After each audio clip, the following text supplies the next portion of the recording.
Hi friends, நான் உங்கள் ஜிக்கி பேசுகிறேன். இன்றைக்கு ஒரு புது விஷயமாக பேச வந்திருக்கிறேன். ஜேகே உலக அன்பர்கள் அனைவரும் நலமாக இருக்க வேண்டும், கடவுளை பிரார்த்தித்துக் கொண்டிருக்கிறேன். அதேபோல் தமிழகம் எங்கும் இருக்கும் மக்கள் அனைவரும் இன்று இருக்கும் ஆட்சியில் நல்லாட்சி நடந்து கொண்டிருக்கிறது.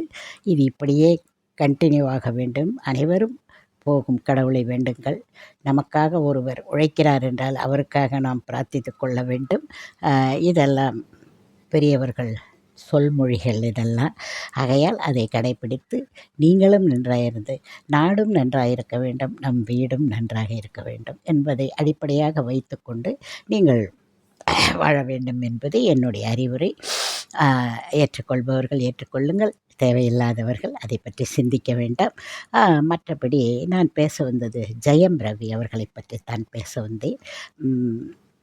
மற்றபடி அவர் கதறி அழுததை பார்க்கும்போது மனதுக்கு கஷ்டமாகத்தான் இருக்கிறது. அடுத்த வீடியோவில் சந்திப்போம்.